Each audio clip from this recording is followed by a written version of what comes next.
Now it's time for the sponsor perspective portion of this morning's discussion. The next conversation is programmed and presented by our sponsor, PG&E. Please join me in welcoming on stage Geisha Williams, President and CEO of PG&E Corporation. Earlier this year, Geisha became the first Latina to lead a Fortune 500 company. Moderating this conversation will be Maria Cardona, principal at Dewey Square Group and a political commentator on CNN and CNN en Español. Maria, the floor is yours. Thank you. Buenos días, ¿cómo están?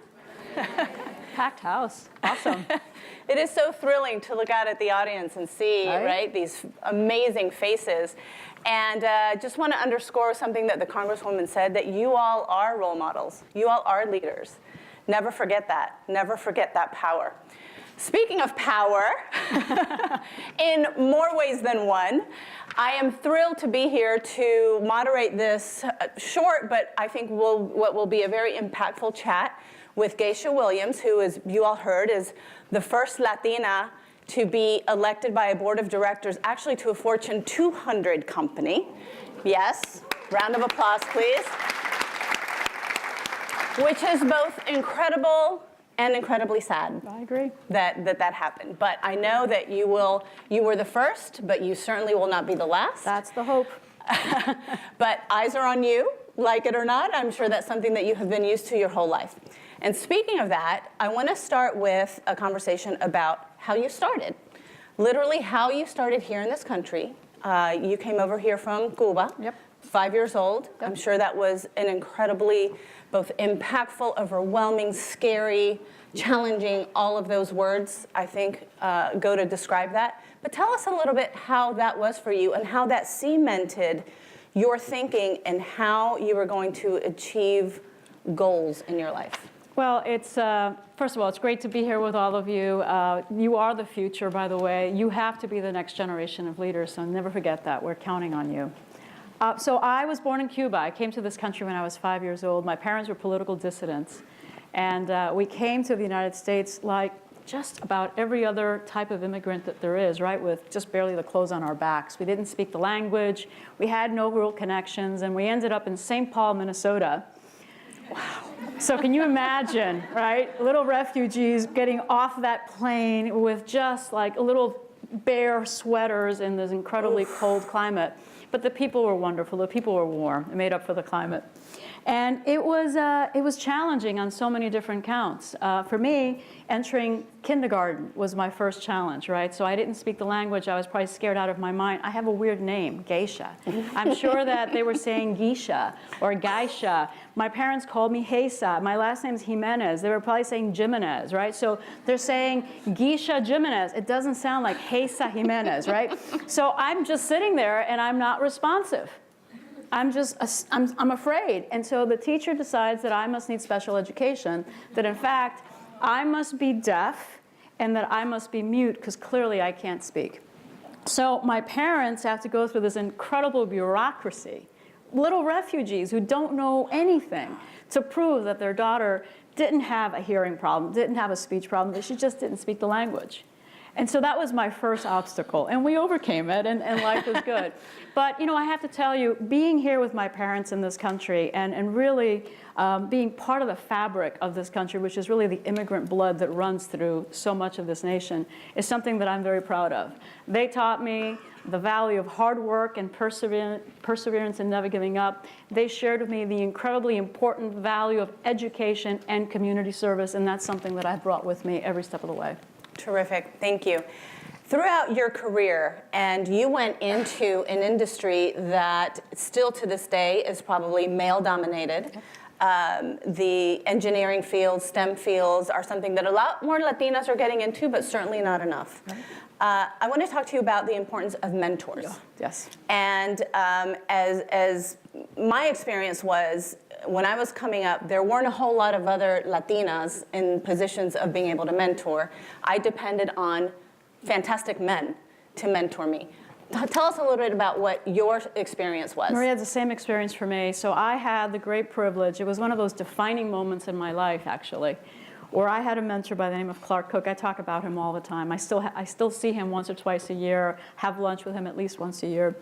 And he was a high-level person in the company. I had just joined the company. I think I was in my early 20s. And he asked me one day, so Geisha, what do you want to do someday? What are your long-term career aspirations? Well, I have to tell you, I'm the first in my family to get a college education. I was an immigrant. My aspirations were really low. They were modest. I thought maybe I could be a supervisor or a manager someday. And so I said something like that. Mm-hmm. And he said, no, long term. Well, I was talking long term, but he said, Geisha, and this is the question that has really fueled my whole career. He said, Geisha, someone has to run this company someday. Why not you? Why not you?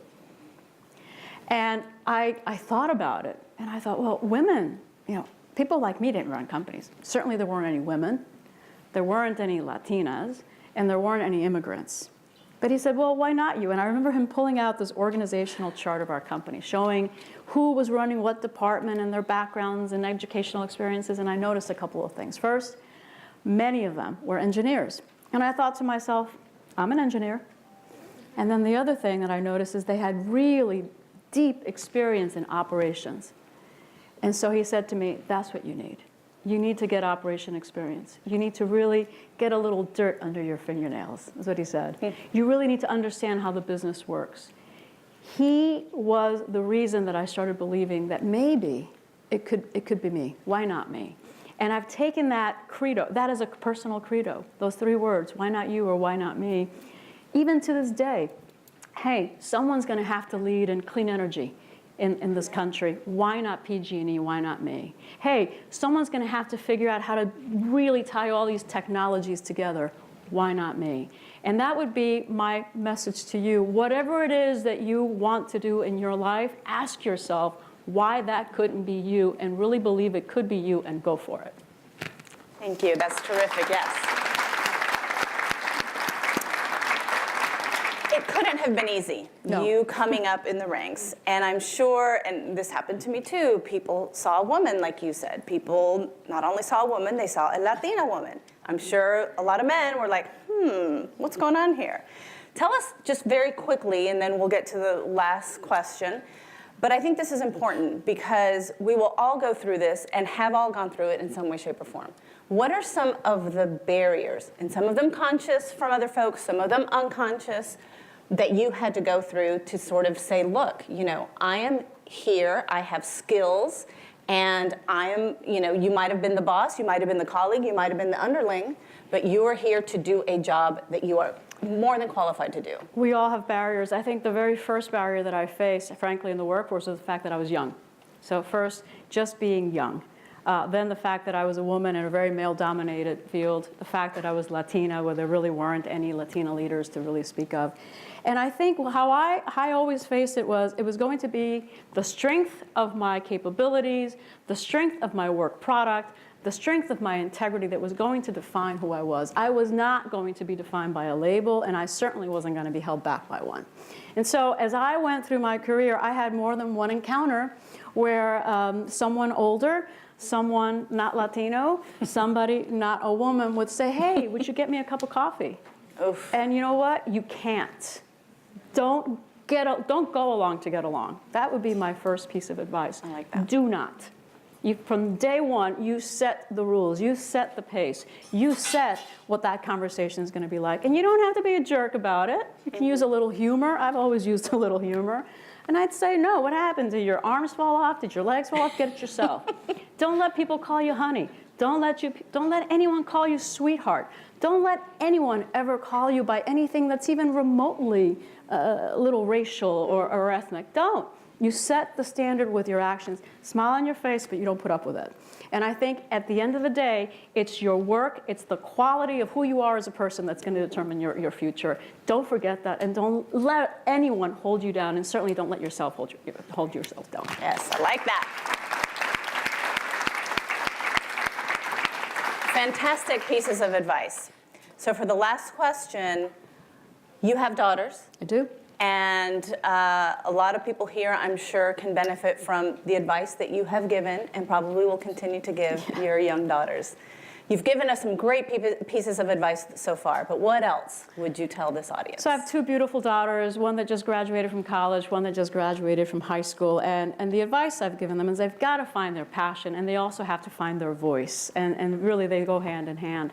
But the other piece of advice that I've given them, and I've given this advice to not just my daughters, but anyone who asks me, is, what does it take to succeed? What single piece of advice I would provide you is, whatever your field is, whatever that might be, do the tough jobs. Do the difficult work. Why? Well, first of all, someone's got to do it.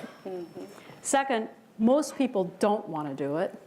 And when you do this difficult job, whatever it is, this difficult project, this difficult assignment, lots of things happen. First of all, you get noticed, because guess what? It was difficult, and you succeeded, and you accomplished something that maybe was not expected. That's the first thing, and it's important to get noticed.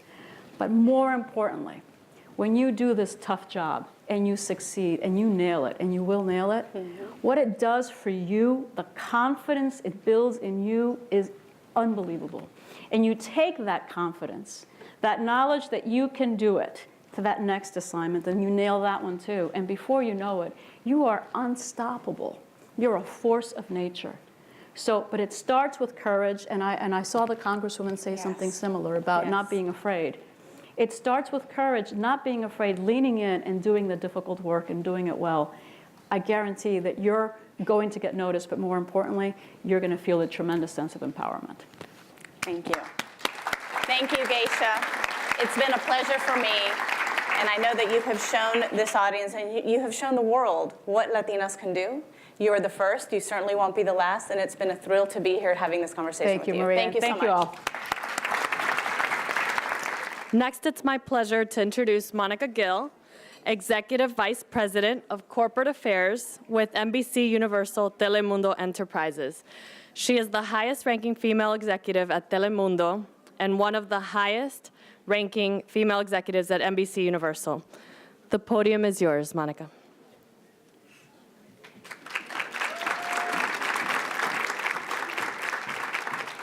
Hi, let's give the panel another round of applause, right? Thank you. I get to give sponsor remarks, and thank you. Before I do that, I just want to thank The Hill for really convening this very exceptional group of women. As you probably have heard this entire morning, and I think for many of us in this room, we know firsthand that Latinas are the most coveted demographic in our country. And there's an American fascination with us, right? People want to know about our purchasing power. They want to know about our cuisine, our language, J-Lo. They want to know everything about us. And yet, for much of America, what we really realize is that we are still the untapped potential for their growth. Latinas are enrolling in college at higher rates than our non-Latina counterparts. I just learned that. Latinas' own businesses are growing, maybe I think something about 140% in the last decade. Latinas are more likely to make a major purchase in the last year, such as a home or a car. Latinas' brand recall is twice as much in Spanish as it is in English, so it's convenient to speak two languages. And what can I say? Latinas are more likely to purchase Aquanet than any other typical woman. So that being said, as you see, our segment, what it is about our segment is that we actually equate growth for any business in America. So I thank The Hill for bringing all of us together to do what we Latinas, what we do best. We identify obstacles, and then we fix them. At least we try to. So because of that, this is what our community has always truly been about. We are about perseverance, and we are about solutions. Because I believe that despite the divisions in our country right now, and no matter where you stand in this political spectrum, we all have a unifying mission. We saw it yesterday with the unfortunate shootings. We all want to feel safe. We all want to support each other. We are all thirsty for a quality nation. And that is why Telemundo is here today. Because like The Hill, like all of you, we have a responsibility to tell Latina stories, to create a generative conversation that educates and informs, that empowers our customers, and that embraces our history.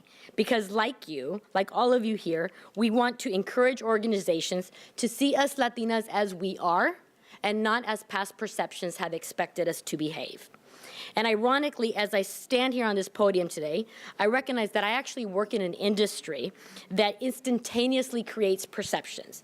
Immediately when you press a remote, when you click on your phone, or when you touch or hold a screen. It's a little bit ironic, right? But at the same time, think about that for a second. It is so powerful. It's such a titanic responsibility. Because at the end of the day, let's be clear, perceptions matter. And because of this, Telemundo has made a very deliberate choice. We made a choice to upgrade all of Perceptions of Spanish language media that reflect us Latinos as we are today, 100% American and 100% Latino. We made the decision to redefine Hispanic media and to fill that void that Latinos have been demanding, high-quality content and information, new formats and new storylines. And we did this because so whether that you're a Cubana in Miami, whether you're Puerto Rican in New York, a Mexicana in LA, or a Dominicana in DC, that you are represented on our air, in our newsroom, and in our boardrooms. And I don't say this lightly because to me and to all of you here, I know that to my company as well, this is personal. This is a personal conversation to all of us. Because if companies across America were to adjust a little bit, and if they were to invest in Latinas, you're gonna see the Nina Vacas of the world who truly epitomize entrepreneurship. You will see Jenny Korn, who advises and advocates at our nation's highest office. You will see women like Jackie Puente, my colleague, who's closing the digital divide in our community. And you will see Telemundo, a Spanish language network, catapult to be the #1 slot, irrespective of language in key markets. You will also think, who would have thought this 10 years ago? Who would have thought that we'd be the world rights, official broadcaster for the World Cup?